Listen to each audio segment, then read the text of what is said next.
Ladies and gentlemen, please welcome the Roseville Wrecking Ball. The Roseville Wrecking Ball.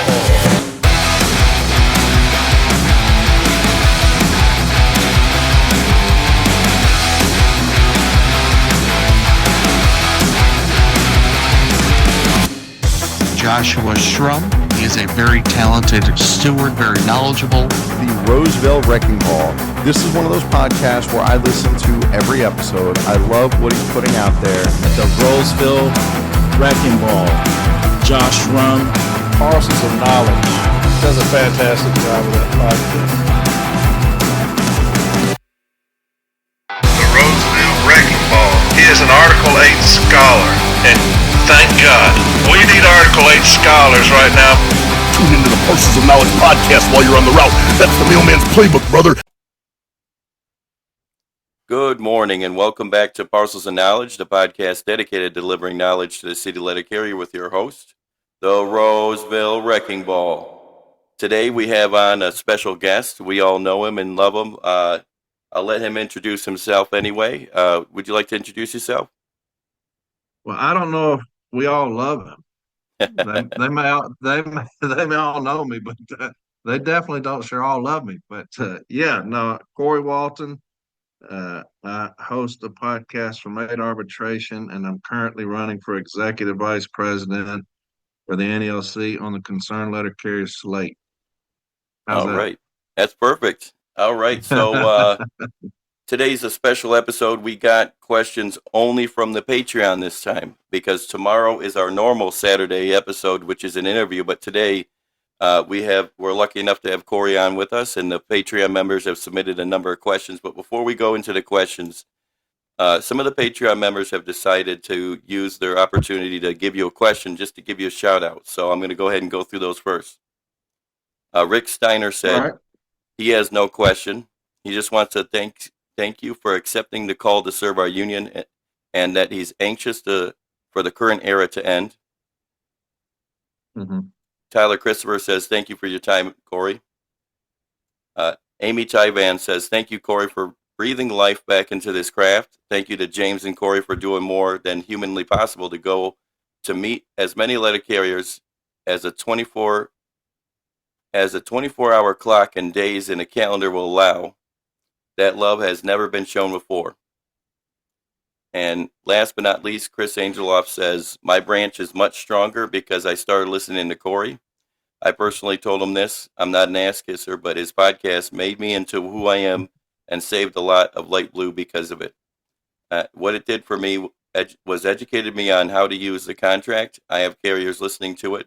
When I'm tasked to mentor a new steward, I tell them to quit talking on the phone when delivering and listen to 8 Arbitration over and over. Looking forward to this new chapter for the NLC and wherever my path will take me as well. So that's the end of that. Well, that's awesome, brother. You know, when you start these things, and you know what I'm talking about, you've got your own. You do a fantastic job. One of the better pure educators out there is your podcast. I love it. Your knowledge of Article 8, especially with this gobbledygook we have now, is invaluable, and we need. I wish we had 100 more just like you, Josh. I mean, you do a fantastic job. But that 24-hour clock, you and I were just talking. We're on different time zones, and so you said, "Hey, you want to do noon Friday?" Because I was in Branch 53 last night. We had a fantastic time down there in Jacksonville. But you messaged, said, "Hey, man, you ready?" I was sound asleep. Because it's 10:30 your time. I mean, 11:30 your time, 10:30 my time. So I'm going on about 3 hours of sleep right now. And so I only want easy questions. I don't want any hard ones. Can't guarantee you anything. I'm just kidding. You ask me whatever you want to ask me, man. Oh, yeah. No, that's awesome stuff, man. I appreciate Light Blue. I love Light Blue, man. So whatever I can do to help. You know, I've got about 6, 7, 8 more years of this, and I'm going to hang it up. So I'm going to go out with a bang. I've been doing this a long time as far as shop steward and advocate. And so, you know, I've decided to take on another chapter, and that's what I'm going to do. James and I will win in the CLC. And so we're going to go out with a bang, man, and get this thing back on track. But I appreciate all those kind words, man, truly. Now, I'll start with something. that I told someone I would do next time I do a podcast, and I think it's appropriate that you tell me your opinion. Somebody said they posted a picture about the NYPD, and they said we should all take a page out of the NYPD playbook and turn our back on Renfro at the convention when he speaks. What do you think about that? Well, I think it's a great idea. It won't happen. He probably won't get much applause. Of course, he's in, James's home turf there in LA. So Yep. James going to have a lot of love at the convention. People had talked about doing that before on different things.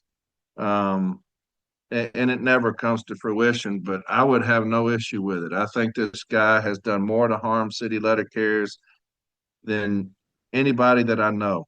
And he's a president. I mean, he's in a presidential position. Yep. And so it would be, to me, it would be warranted. But, you got to remember when you go to national convention, they're delegates and you got business agents that are influential over those delegates. And so they just like they got involved with the charges the last time in Boston, you'd have them frowning on that and discouraging that. And hey, y'all voice y'all's opinion through your vote. Y'all don't need to have any kind of public display of. You're going to have a lot of that going on, but I think it's definitely warranted. I don't like this guy at all. Everybody knows how I feel because you cannot ever do anything to hurt my people, like Blue. And I think this dude has done. To me, he's as bad as management, the shit that they do. Can I I cuss agree. on this? Oh, absolutely. Okay. Yeah, Making sure. We want the 100% Corey. Let's see. Have you ever gone back and listened to your very first podcast, and looking back to your first one, do you ever think you would be in this position where you're running for EVP? No, never. I've always said I had never had any desire to run for anything ever. That's just not who I am. I love delivering mail. I love my routes. I love my people out there. I love walking. I've never had a mounted route. I've been delivering 34 years. I've always been on a park and loop. Even when I was a T6, at the station that I was at, Ackland Station, it was all park and loop. And so then I came to Belmead where I'm at now, and the route that I got here is park and loop. And so I love it. I love walking. I love going out there by myself, just doing my thing on the route. You know what I'm talking about. Hell, I'm talking to light blue, but yeah, but I cannot. And I said this last night at Branch 53 when we were there. I cannot, in good conscience, tell people that we need to fight and me not be willing to sacrifice and fight. I can't tell everybody to rally around, hey, let's go, and me sit back and say, good luck to y'all, man. I'm going to run this thing out and retire. I just did not feel right doing that. And I love my region. I love Region 8. I've been over every inch of this region, Josh, with being an arbitration advocate. I cover Tennessee, Alabama, Louisiana, Mississippi. I've covered every inch doing arbitrations. So I love this region. So that's the reason I was like, you know what, to hell with it. I'm going to run as an MBA and get this guy out of there. And I love Steve as a person, my business agent. When I see him, we'll shake hands and laugh. He's a horrible business agent. He has no business doing it. I don't know what happened to him, but he has just let us down, and it's kind of just become complacent. And so, as much as I like the guy, I was going to take his job. I was going to run for MBA, and because we need a change. And then when got hooked up with the concerned letter carriers, James, when he won that vote of the committee, him and I started talking, and that the story. He asked me to consider being the director of city delivery, and that was a huge step because I'm thinking, good God, I'm delivering mail. You know what I'm saying? Director of city delivery. But if you know the procedure, if you know the ins and outs, it's not a big step really. It's just you just change who you're talking to in the conversation. I've been successful at everything I've done. That ain't got nothing to do with me, but everything I've ever done, I've been highly successful, and I make sure I put the time in to do that. I'm not concerned the least bit if I'm going to be successful or not. I'm going to do everything humanly possible to do that. And so And then, we had approached an individual about being the executive vice president, and they had agreed. And then some personal issues came up, and so they came to us and it's like, hey, I hate it, but it's something I'm not going to be able to do because short term, some issues. And we was like, hey, we get it, take care of your people. And then James came to me and he's like, hey, would you consider being the executive vice president? And it's the same as with director of city delivery. I said, yeah, brother, if you think that that's where I need to be, then that's what I'll do. Now, if James came to me today and he says, hey, Corey, I want you to go back down to whatever, I would do it because it's not about Corey. It's about light blue. And if James feels I'm better suited to do something else, then that's what I'll do. I don't get upset about anything. I don't pick up my ball and leave. I'm not in this for me. Just like James always said, it's not about me, it's about we. But I'll be highly successful as executive vice president. I'm not concerned about that at all. I mean, James and I and others that people don't know about have been talking to me, running me through there. This is this is how this goes. This is how that goes. So I'm not the least bit concerned about that, but that's a long answer to us. That's okay. Have you ever listened to your first podcast over again, though? And it's crazy, because when I first started, I'm the choir boy. I'm like, here we go, just strictly educational. When we're dealing with Article 16, blah, blah, blah. And then, once you start realizing we're doing all this educating and our union is flat kicking the shit out of us. And so then it kind of turned. And, so it is funny. I always think about going back and redoing some. I'm like, no, just leave it alone. Now, in your honest opinion, Corey, do you have 100% confidence that everyone on your slate can help restore the NALC? Oh, absolutely. And I'm not just saying it. Look, my reputation is going with this as well. Everything I've ever done is riding on this. Every arbitration I've ever entered is riding on us being successful. I would not, and I say this often, I would not hitch my wagon to the CLC if I didn't feel like they were going to be successful. I would put my life on every single person on the CLC slate. You look at Kamitra Simpson Lewis. Now, in that position, you're dealing with, she's going to be dealing with a backlog. You need somebody that will take no shit. That's what you need in that position. Somebody that will take no shit. And you can't find anybody in this country that goes more than her. I mean, she is somebody who takes no shit. And so she's extremely bright. Her and James already have the plan together as soon as she gets in there to start attacking that backlog. James was talking about that last night. That's going to take some time because, 50,000 cases, you're going to have to get more backups. You're going to have to get more arbitrators. You're going to have to get teams and teams and teams to go in there and weed those things out. But you go straight down this list of absolute all-stars, but to a man and woman, they don't take any shit. Like my president, Dana Chambliss. I'd put her in any position. And that's from experience. I would put her in any position and should be successful. Why? She's extremely smart. She does not back up. And she takes no shit. And right now, Josh, more than at any time in the history of this union, other than back when, the great Vincent Brado, we need people right now more than ever that want to get in a fight, that are looking for it. And that's every member of this slate is that person. James has done a fantastic job of surrounding himself with absolute killers, And I know some don't have a slate and they say, I just deal with whatever. You cannot do that right now. You cannot have that mindset right now. You got people in place right now that ain't worth a fucking nickel. And so James has said, no, we're going to change the culture of that office up there. We're changing the culture. And if we're going to change the culture, we're going to have new blood in here, people that understand that we're in a street fight. I always say it. If you're in a street fight, I don't want talkers. I don't want people to talk you to death. Talking ain't never knocked a tooth out. You know what I'm saying?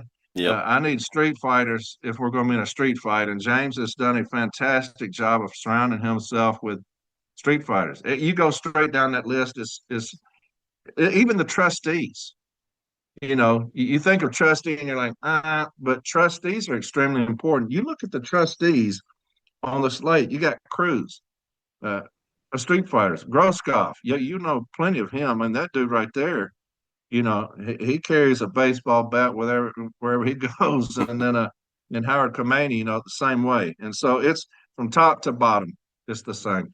I'm wearing Howard's shirt right now. That's my man. I Yeah, love he's Howard cool. Kamani. Yes, sir.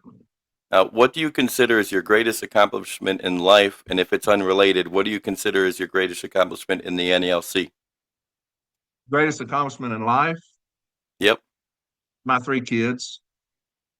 My 3 kids, they are the absolute love of my life. And they know that we just came back from vacation. I cannot get enough of them still. They're 35, 33, and 31. And by far, that's the greatest accomplishment of my life is having 3 kids and raising them.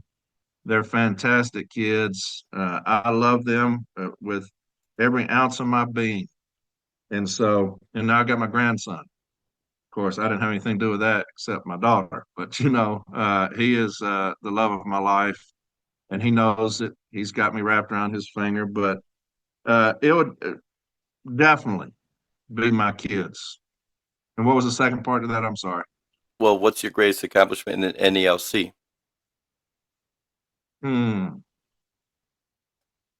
That's a tough one there, Josh, because I loved when I was Formal A. I remember when I was the Formal A, back Formal A, it was a lot different before me. The president said, 3 arguments. That was and it's still kind of a model for a lot of people if you've not heard it. There's 3 arguments and out. You make 3 arguments and you send up the case file. And I'm like, that don't sound right. I'm not going to do that. And so kind of changing how the formal step A was done here. I remember Qualls, who was the one who was on Lou's podcast, but I'm sorry, I'm getting over this cold, but he had come up to me, and I'll never forget this. And I'm not saying this to pat myself on the back, but we were outside of the union meeting one night, and he came up to me. He's like, I don't know how you do this. And I was like, what are you talking about? He says, the things that you do with your case files, I've never seen that before. And I said, I hope that's a good thing. He said, it's the best thing I've ever seen. That meant a lot to me because, when you step into the Formal A, I didn't know what I was doing, and you just start attacking it. I love that. I love being an arbitration advocate, had a decent record there, was very successful. And, but I mean, hell, how could you overlook the podcast, Josh? Because Yep. you go to Hawaii, people say, man, I love your podcast. You go to Puerto Rico, man, I love your podcast. Who would have ever thought that would happen? I never thought when I started that. To me, honestly, this is the honest to God thing. I knew I was never going to make money off of it. I was never going to advertise. I was never going to do that because I've never filed an Article 8 grievance for myself. I didn't want anybody to ever think that I was doing it because of me or for me. So I've never filed an Article 8 grievance asking for any money for myself. But same thing here. But, you're thinking, I remember when I reached 100 downloads, I'm like, 100 people? That's insane that would actually listen to me. And I look at it, and just everywhere you go, people are saying, just kind of like you read, that they appreciate the help. And that's all it's about, just like you. You've got a wealth of knowledge. I know you're not going to say that about yourself, but you do. You're extremely talented, extremely bright. Like I said, if we had 100 Josh Room podcasts all across the country, that would be a fantastic thing because it's all about educating like Blue. It's the greatest gift that we can give, Josh, is educating our people. Just the things that I have learned along the way, whether through arbitration, the sites that I've read. As an advocate, you read thousands upon thousands upon thousands of sites. And so, can I help an advocate with that? If they message me, I have a lot. I have more advocates message me than informals, formals, anybody else. Advocates messaging me daily. Have you dealt with this? You have sites. Here you go. Well, that's me helping them expedite that process a little bit when you're, because arbitration advocate, you're on the clock, and so I would say probably the podcast because I would have never thought that it would reach that many. I'm glad it does. I'm glad that it helps, and I'll keep doing that until I retire. But probably that, I'd guess. Yeah, I'd have to agree. It looks like there is a bunch of podcasts inspired by you popping up. Let's see. We know Brian Renfro is not the leader we hoped he would be. Is there anything that you can think of or say that he has done good for this union?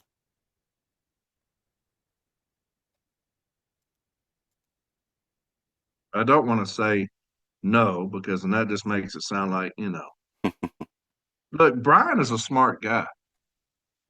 I mean, but there's a lot of smart people, that don't need to be in the position they're in. He's one of them. The problem with Brian is, and I think that Brian could have been very successful. I do because he's that damn smart. He's that damn smart. Matter of fact, I know that since I'm on your podcast, I know Cariff told David Teagarden that if Brian loses, he would hire him back on as some kind of whatever. Now, I would never do that because I can't wait for him to be gone. He has no need to be anything union. He needs to be away from that. But he's just a damn smart guy. He is not a leader, and man, you've got to have a leader in that position. It is so fucking important to have a leader. He's not a leader. He's not a motivator. He's not a fighter. All the good traits of a president, he's not, but damn smart. And so I can't think of any. Can't think of anything. I can't because the memos, I can't really. I can't think of the first damn thing that I would say other than, the kid is smart. Everybody would give him that. I mean, I don't know that anybody that knows him would say that dude is dumb. He does dumb things. He signs things that are dumb, but he just is not a leader of men and women. And that right there was his downfall. I think that I've said this before. I think that he was done an injustice, and it's not his fault by Fred and Luke. They got enamored by the speak, when you listen to him talk, you're like, man, that dude is smart. And 4 hours later, you're still thinking, man, he's smart, but what in the fuck is he talking about? I mean, he can talk. If that's a good thing, he definitely has nailed that. But no, he just he's out of his element. They tried to fit a round hole in a square peg, and it didn't work. But if somebody comes to you and says, hey, man, you're smart. How about you come up to national with me? Well, hell, who ain't going to do that? You're not, no, I'm not going to. This is all he inspired to do. He fast tracked himself, which is, I guess that would be a good thing. He fast tracked himself through political means by being a branch president, then a state president. And then I got picked up and went up there. But this is just not his thing. It's just not. You've got to have some time on this floor to know who we are, what we do, the things that happen to us. I've been doing this 34 years, and I know as soon as I see something, here we go. You know what I'm talking about? Yep. You see something from management, here the motherfuckers go. And so you've got to know that. When something's put in front of you, Josh, to sign as a steward or whatever, you got to look at that and like, no, we're not going to do that. And so I apologize. I'm getting over this cold, like I said. So I'm doing the same thing, man. And now my wife has a poor thing. She can't even speak. I mean, you can't even. If she came in here, you couldn't even hear her. We got the same thing. My wife lost her voice too. Her voice is completely gone. Poor thing, and she works on Zoom, and so she's having to type everybody because you can't hear her. It sounds like she's muted, and so, but Josh, I just and I hate it for him. I don't think he has any ill intent. I would hope not. I'd hope not. But man, the things that he says are stupid when it comes to who we are and what we're dealing with. Even if you don't feel it, you don't say it.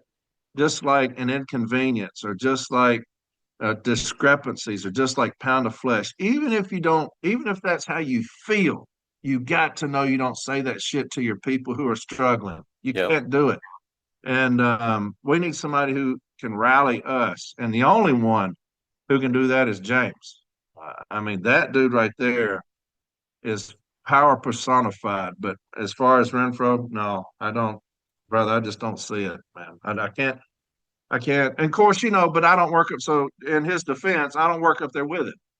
Yep. He may do great things up there that I don't see about. He may talk to people. Uh, I know Vafiata says, well, we don't need to make a change because of how he talks to people across the aisle over there. Well, that don't mean nothing to me if you can't lead us. Yep. If you continue to shit on me, I don't care who you talk to or how good you talk across the street. I mean, if you're shitting on your people, this would be priority one is to take care of us. And then, if you don't go across the street in Congress and Senate and just wow them, that's great. But you got to start with us. And that's where he has failed miserably is with us. So Now, have you listened to the episode on classes of mail about the CLC in light of Branch 70? And if so, can you please give us your feedback or opinion? yeah, I'm not going to talk about it. I've said that I will discuss it at length after the convention, after that young man has his day in court with that appeal. Uh, I've always said from the very beginning, there's a process. I cannot go at national. I cannot go at Bryan and Barner for how they fucked up those charges against themselves and them saying when people are matter of fact, the young man that we're talking about, I defended him. I was reading shit on my podcast defending him, how they were doing his charge against Renfro. Sorry. And when no, you're good. We're in this boat together, brother. But if people remember, I was on my podcast because he was sending me shit where they were. I think Mac Julian had sent him a letter saying we're not going to hear the charges, and I went off on my podcast because of that. Because there's a process. There's protections that we have. The JCAM is our protection against management. The Constitution is our protection against the rogue agent. And now people want us to go against the Constitution because it suits them. I'm not doing that. I'm not going to do it. The Constitution is the Constitution. I'm going to defend you and go against you on the same thing. And so I'm not going to go against the Constitution, whether you want to say, well, they're being silent or not. I don't give a fuck what people think about me being silent on something I had nothing to fucking do with. But I won't be silent after the fucking convention. Believe that. I'll have my fucking receipts after that and I'll address it. But no, until that young man has his day in court on that appeal, we're not going to talk about it because we have been implicated. And so when you say CLC and CLC slate, that's me. And so I'm not going to come out here and start giving you, ammo to use against the CLC. I'm not a member of that branch. I didn't vote on nothing. The members of that branch have voted. And so we'll get into that, but I'm not going to discuss it. No. All right. If you are elected executive vice president, what steps or actions would you take if the president of the union stripped you of your duties as we are currently seeing happening by the current president to the executive board? What actions would I take? Yep. Well, that's a tough one because what can you do? I mean, if you have no responsibilities, you know that he stripped Barner, Chris Jackson, Mac Julian, James Henry, all of them of most all of their responsibilities. And so what little stuff they do, they do. But I'm going to keep doing this podcast. I'll do that. I'm going to keep educating. I'm going to do that. If I have no responsibilities, I mean, if he's not going to win, he won't even come close. But if I get in there and he's like, hey, yeah, all this shit you've been talking, you can come to work and sit in a chair. Well, that's what I got to do, because if I don't, then he can file charges against me for dereliction of duty and whatever. But I'm not going to change who I am ever. And James understands that. We've had numerous talks about that. I'm here for the city letter carrier. I'm not here for a position. I'm not here to protect anybody but Light Blue. James understands that fully. And if he's doing something that he shouldn't be, I'm going to be the first one over there. And I have no problem with that. Like I said, I'm not going to waste everything that I've ever done by going out and people saying when I leave, that motherfucker, we thought he was this and that, or we put all of our faith in him. He is just a piece of shit, just like everybody else. That's not going to be me. That's not going to be my legacy in this thing here. And so, but you're very limited. Very limited when you get stripped of your responsibilities because you only have you got a handful. You look in the Constitution; it'll tell you every responsibility of every position. And so, the good thing is I don't have to worry about that. James will win easily. He'll win handily. And so we're going to get to work on day one. Yeah, I even made a shirt to commemorate Renfro's departure. So You got a bunch of good stuff. I hope you're selling a lot of that. That's some good stuff, man. That's really good stuff. yeah, so far I sold maybe 10 Renfro shirts, but yeah, it's not too bad. I hope you send 100,000. That's good stuff. I love your shit. Thanks, I appreciate it. How do we rebuild trust and engagement among carriers who feel disconnected from the union? That goes from a lot of shop stewards message me that. They say, hey, my station, they have no faith. I'm a new steward. The old one got run out. They have no faith. And I tell every single one of them, you fight for them. You fight for them. You've got to show them you're going to fight. I'm a carrier. Here's what I want from my union. And this is all. I want you to fight. They're smart people at every level. I want you to fight for me. You fight for the city letter carrier. Everything else is going to take care of itself. You've never heard before Renfro people talking about stripping the president of his responsibilities, taking all their money away, making them work at national on a carrier's pay. You've never heard any talk about that until Renfro. It's because he doesn't fight. You want a fight. You want to talk about a fighter? Look at Vince Sombrado. That dude, he was a unifier because he fought. That's all carriers want. So you got to fight for them. As the shop steward, formal aid, DRT, arbitration advocate, all the way up, carriers want to know, hey, when this cat shows up, Katie barred the door. This motherfucker's gonna come and kicking shit around, and that's all we want. Light Blue. We want to know that, hey, we're paying you our dues. Fight for us, and it'll take care of itself. That is that there. And I know there's a lot of dissension right now because you got the Renfro people, the Care people, the CLC, and everybody's infighting. You look on social media, everybody's going at everybody, and that's just natural. But that's a very small group. You're talking about that may be 5%. Most people already decided who they're going to vote for. They stay out of that. You'll have the very small minority of people that get on social media and act a fool, but that will very easily be fixed when you get in there and they say, "Hey, these motherfuckers are real." They're kicking the shit out of people. That will fix itself. I'm not concerned about that. Now, you may have answered a little bit of this question, but I'm going to ask it anyway because it's not identical. How do we rebuild a culture where members are willing to stand together and push back when management overreaches? You look at these podcasts, Josh. You look at these podcasts. You look at the TA. Perfect example. That's how you do it. You got to have people willing to lead, people willing to get out there and say, this is what we're going to do, and this is how we're going to do it. That's what we need. We need leaders, people that get in there and they say, like I'm going to use the TA, like I said. I remember when the TA came out and all of us were furious. Everybody was furious. What do we do? And so we started rallying ourselves. I remember James Henry was down there with a, vote no sign, and Renfro and Barner looking down on him. There's a picture of that. Barner and Renfro looking down on him, like, who is this dude here to go against, but what's right is right and what's wrong is wrong. And so all you got to do is give direction. You give direction and say, hey, follow me, here we go. And the TA got obliterated. And that's because you had people getting up and saying, hey, look, I've got a voice. I'm going to use it. I'm going to educate you. You vote how you want to vote, but here's how I feel. And this is why I don't like it.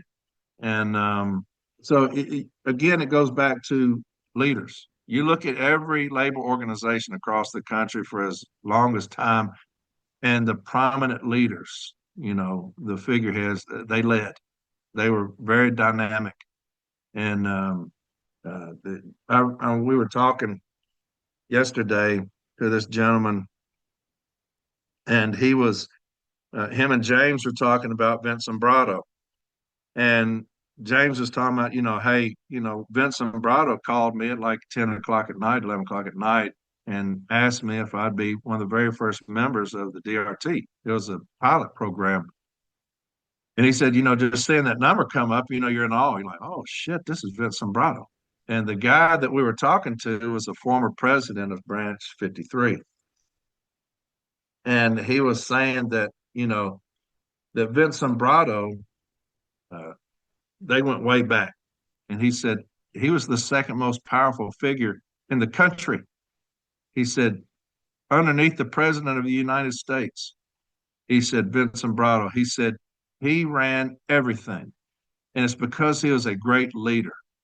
And he got emotional. He said, I remember when they called me and told me that he had passed. And he stopped talking and walked out of the room and came back, told us he's sorry.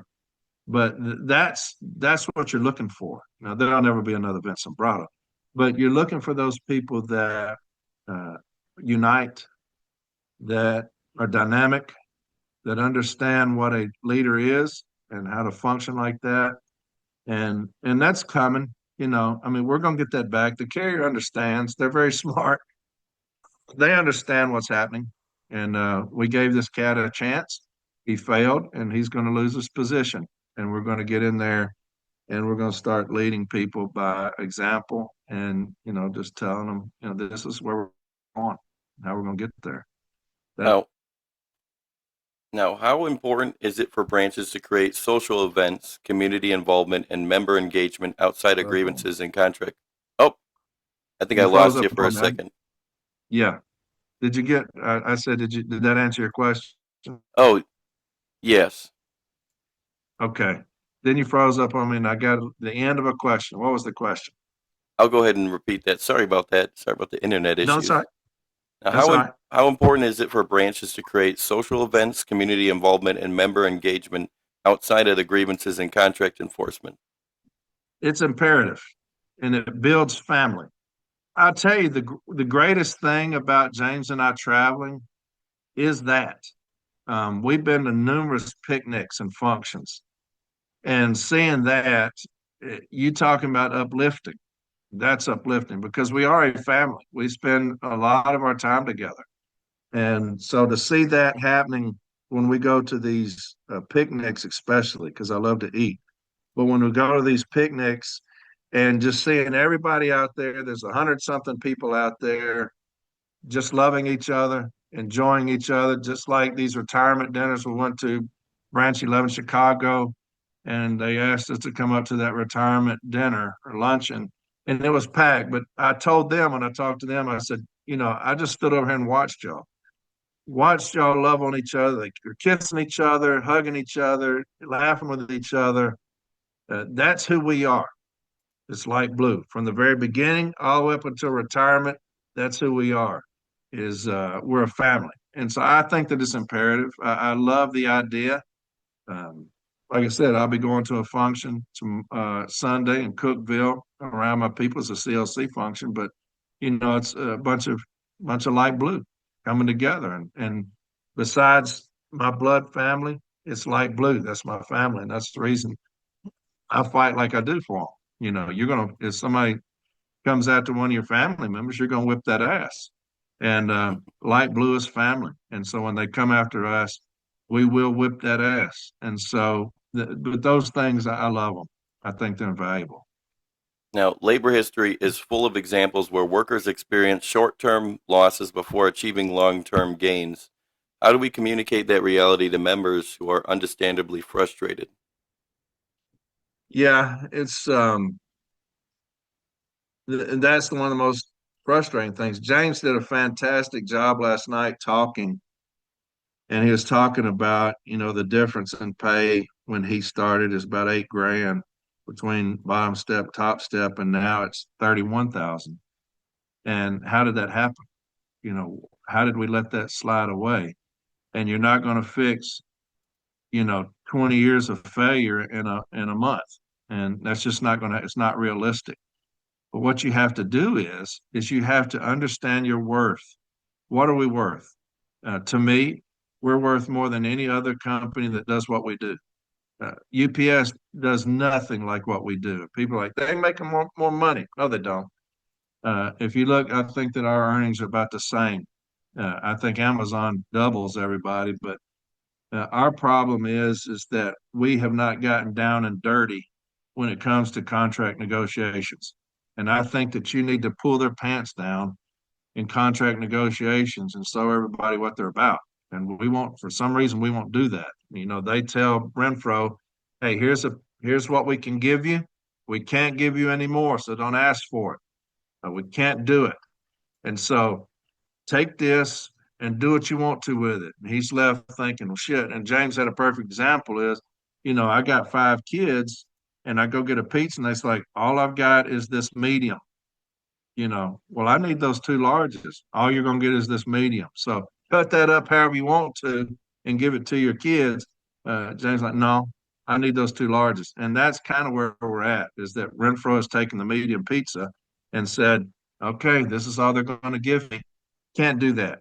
You got to find that money, and it's out there. You see DHL, you see the losses and grievance payouts, you see all these expenditures. Now they're saying that they're cutting, and you see the overstaffing and management.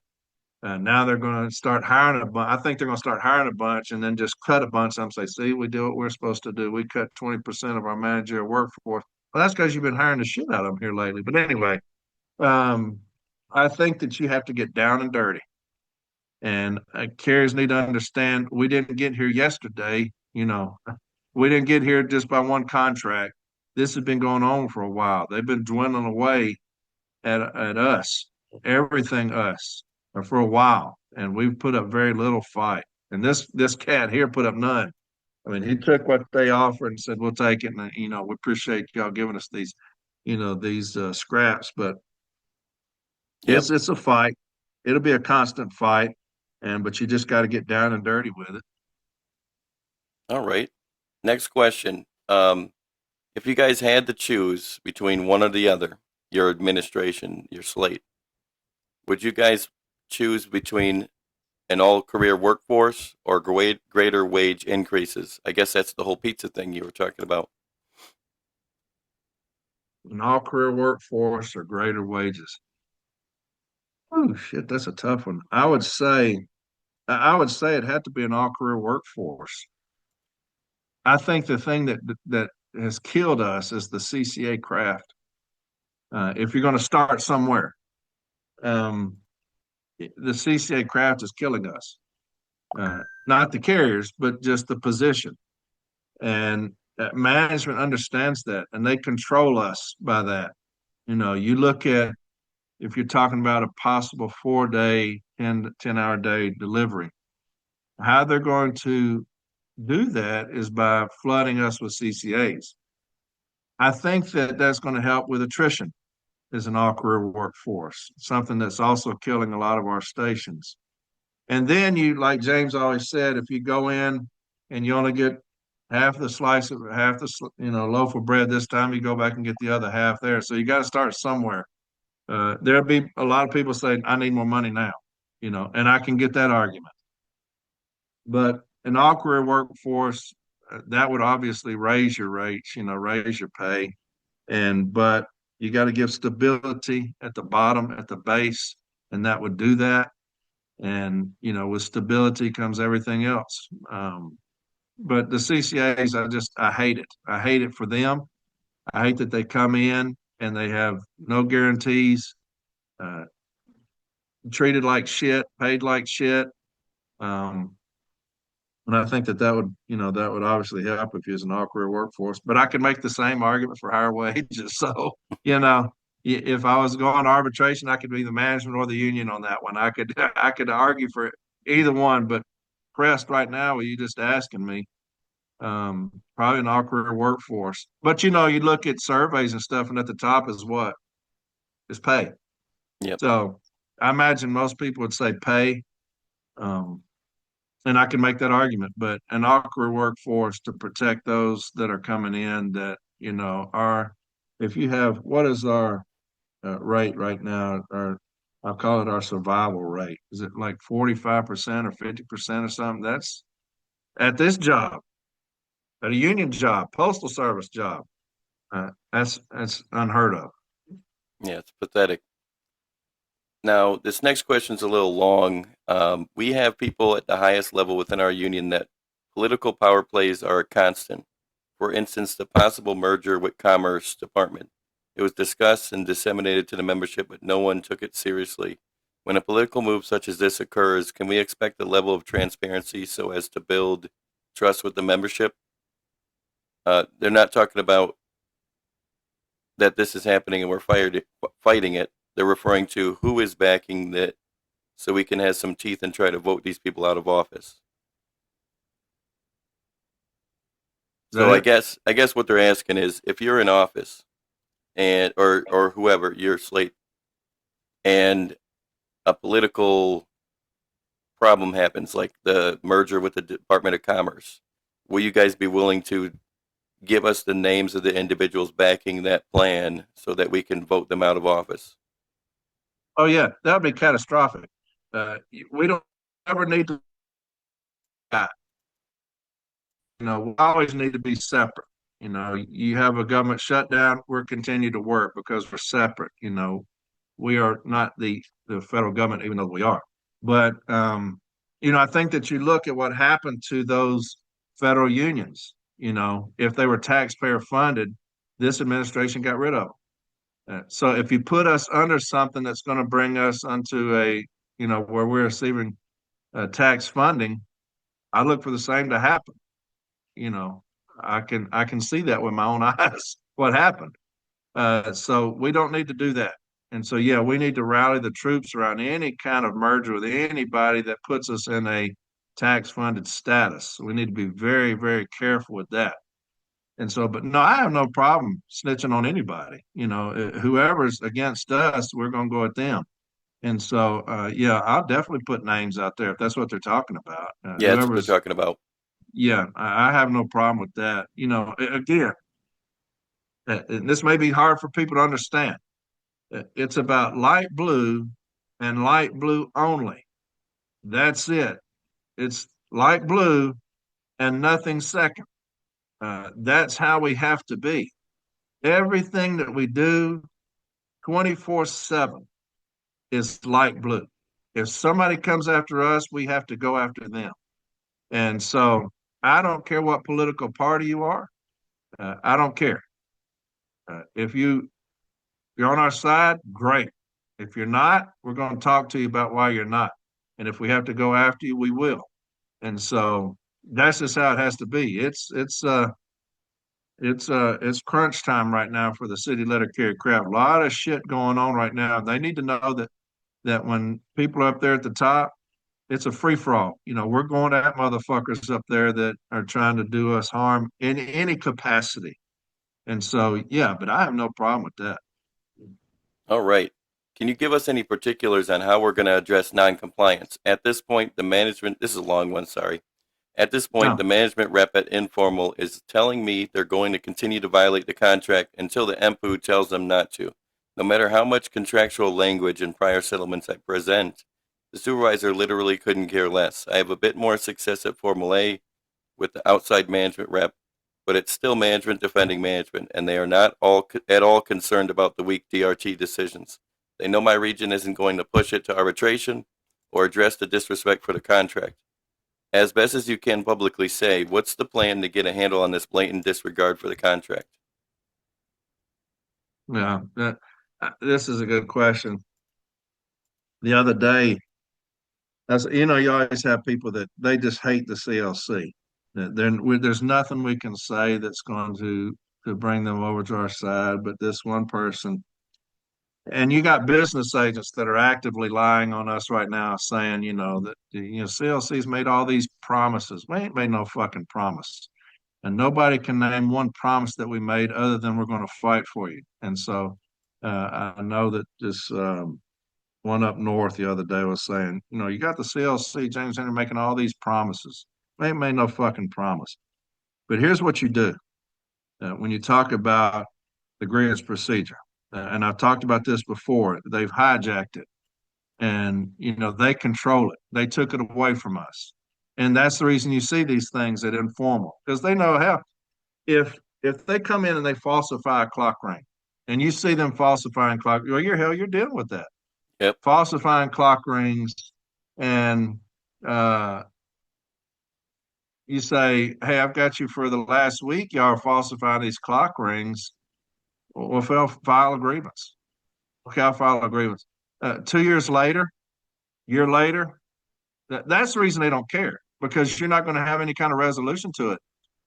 What has happened to us, and this is the beginning of our downfall, is that you have an administration in this administration with Renfro and Barner that have conceded the cease and desist. Now, I know that sounds very simplistic, very simple. But when you do that, you take away one of the most basic things that we have for contract compliance, because arbitrators will acknowledge the cease and desist. They give cease and desist. When you do that, and we started seeing the erosion of that a couple of years ago. Remember on my podcast, I started talking about the cease and desist, Pony Boy, and all this shit, talking about going into these DRT meetings. We've weaponized the cease and desist. You cannot weaponize the cease and desist. You can fail to abide by a cease and desist, but we cannot weaponize it. How can you weaponize something that says stop and don't do it anymore? If you're supposed to stop and don't do it anymore, and you do it again, that's your fault. That's not my fault. I cannot weaponize something that gives you clear instruction. Stop. Don't do it any longer. So it can't be weaponized. That's an ignorant comment. And so when you take away the cease and desist, and you see it nationally, still people send me things all the time. This shall comply. That doesn't mean anything. We know that they shall comply or will comply. We know that when they signed off on the JCAM, it was understood that they will comply, and we will comply. But that was the beginning of everything that's happening right now. And I don't know why. I wish I knew. I wish I was in those meetings so that I could cuss people out that did that to us, because at the end of the day, the aggrieved is me and you and Light Blue. That's the aggrieved. So when you come into some kind of agreement, look, we'll take away the only mechanism that the city letter carrier has for contract compliance, the cease and desist. That's catastrophic. You look it up if you Google cease and desist, it'll tell you exactly what it's there for. And then you have the backlog of grievances where management has come in and they have basically said, we don't agree with this B team decision, or we don't agree with precedent. And so we're not going to agree to these things any longer. And that should have been a national level grievance. And instantly, that goes against the DRT memo.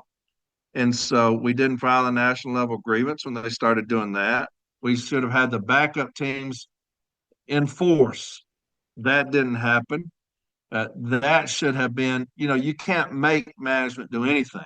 If they say, we're not going to back up, we're not going to give you backup teams. Well, we can't force them to. You have to go to national arbitration to get them to do that. We didn't. Then you go from, was it 5,000 or 8,000 cases pending B under James Henry? He gets with Mira, who is his counterpart, and they come up with an idea, a game plan on how to get rid of those.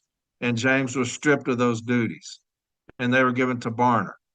And then Barner gets in there. His duties are stripped, and it was given to Toth, Dan Toth. And they went from 5 to 8 to 50,000. Why is that? Why is it 50,000? Why have we let that happen? That's a catastrophic failure that we have 50,000 cases pending B. And then you have in these, and I'm not a conspiracy theorist, even though this sounds like it, I know it probably does. But you have the Postal Service, woe is me, on these escalated monetary awards. We don't like escalated monetary awards. You got 50,000 cases pending B. Then they incorporate these things called C teams. And y'all heard me talk about this with Lou Drass.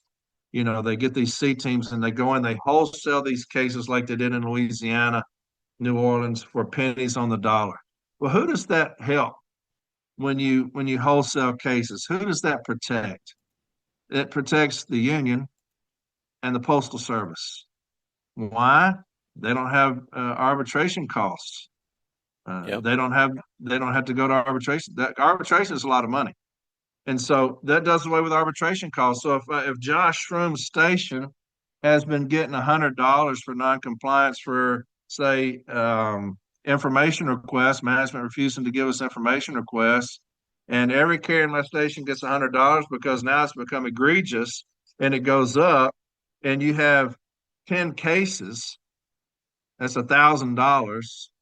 And then they come in with these C teams and we said, hey, for these $1,000, we're going to give the carrier 100. And we're going to wholesale all these cases. That's what the C team does, whether they want to admit it, and I know that for a fact. And so that's what happens when you have 50,000 cases. You're going to see a lot of wholesaling. Well, that helps the union and that helps postal management. It does not help the city letter carrier. So what you have to do is, when you get in there, you have to do one thing. You've got to put the city letter carrier first in everything that you do. And when you do that, you understand the importance of, say, justice delayed is justice denied. This case is back to where they're on the time limits on Article 15. You got to file a national level grievance instantly when you take over. Now, we can meet with management and say, here's our game plan on how to get these cases down. And of course, now that collective bargaining is going on, they want to do away with Article 15 as written. They don't want to do it like that anymore. They want to have us meet with the station manager at the local level. Then those get sent up to the business agent, and then they get sent up to arbitration.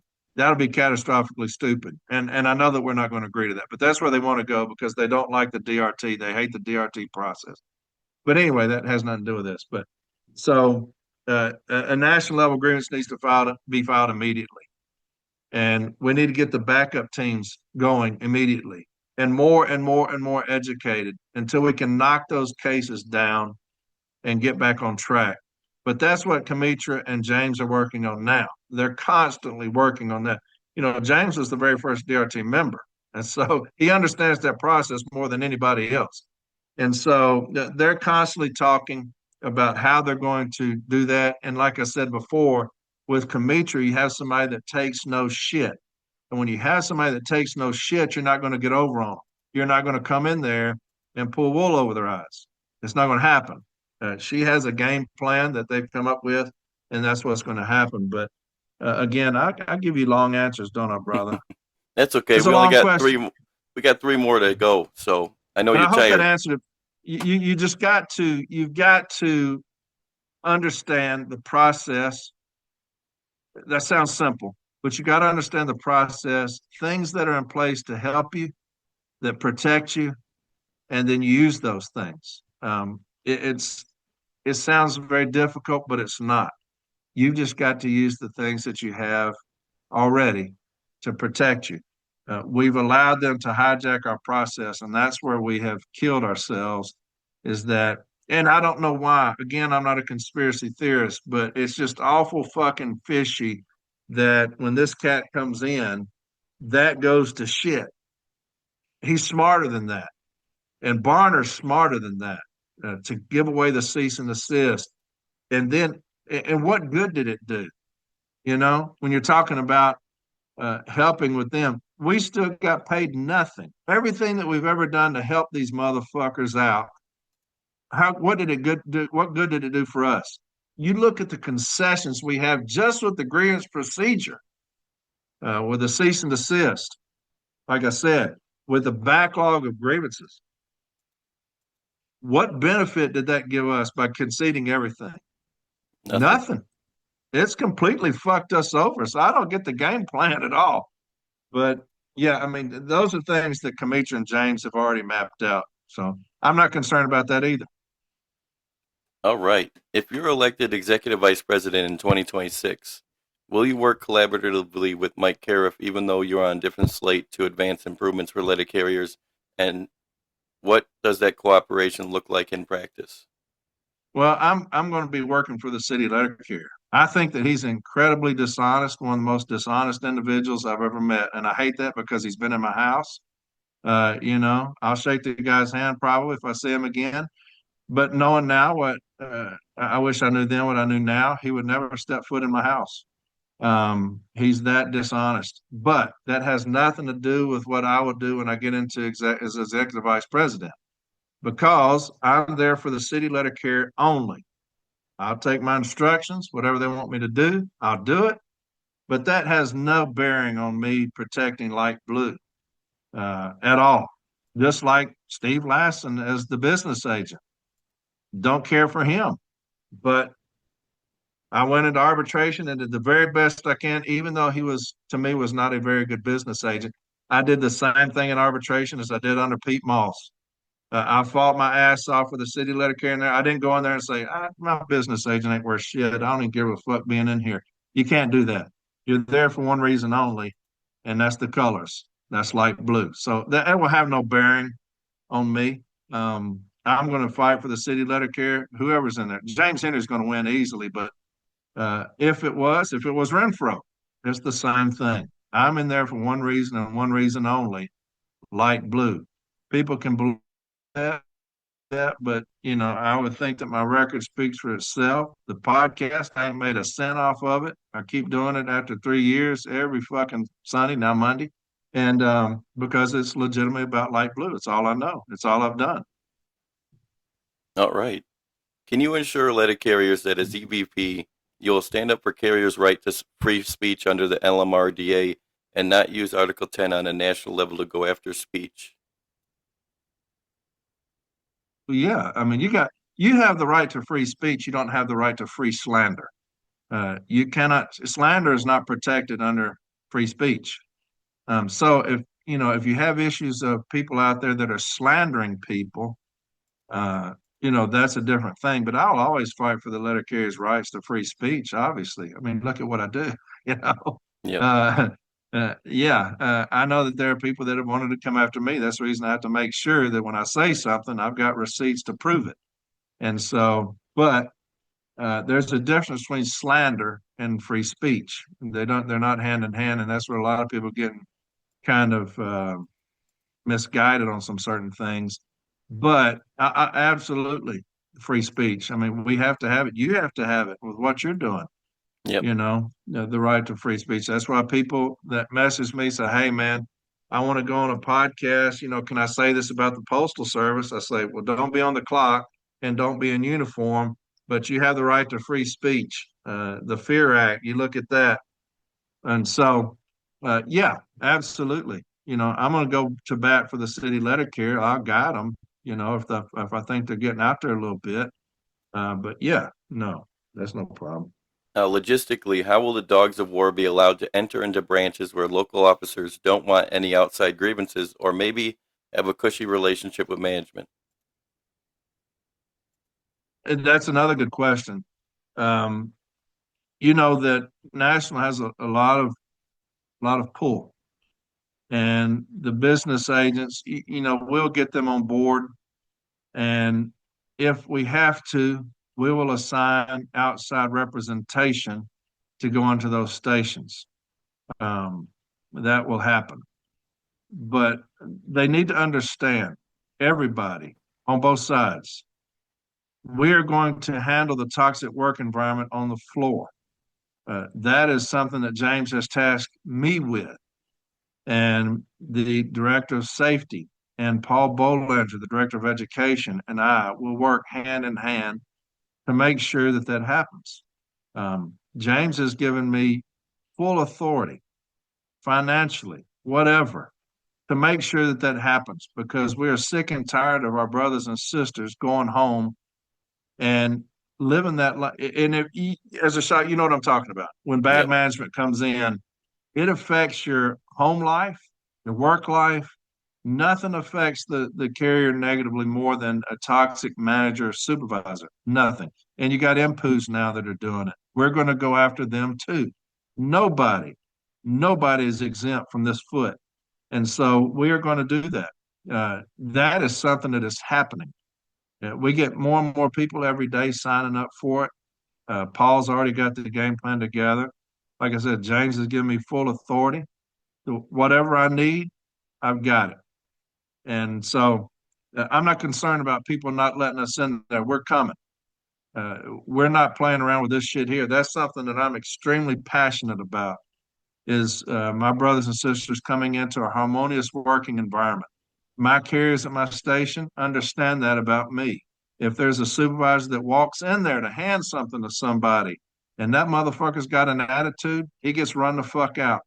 I will not have my carriers stressed because some dumb fuck comes in there and thinking they're going to just run roughshod, or they come in there like a fucking rooster, walking around like they own shit. You don't own a damn thing. And so, but that's how the workroom floor is going to be. We're going to be harmonious in this motherfucker, and I'll make sure of it. I have no greater passion than that. And that is something that, James and I have sat down a long time and talked about that. So I'm not concerned. We're going to go on the workroom floor whether you want me there or not. All right. Well, one last thing before we go. Is there anything else you'd like to add? No, I appreciate you. I appreciate what you do. I appreciate, you taking the time. I understand the time of it.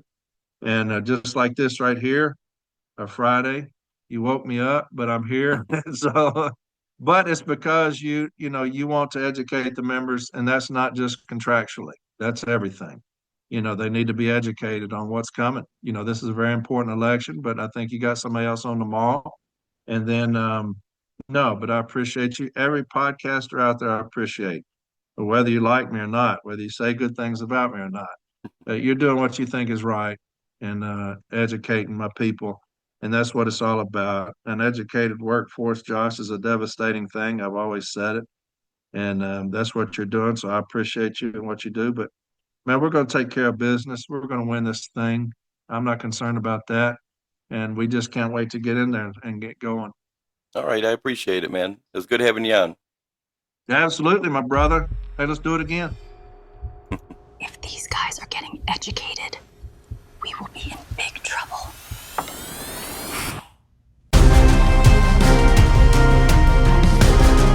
Management's been weighing you down like a bag of wet catalogs, but you don't gotta take it.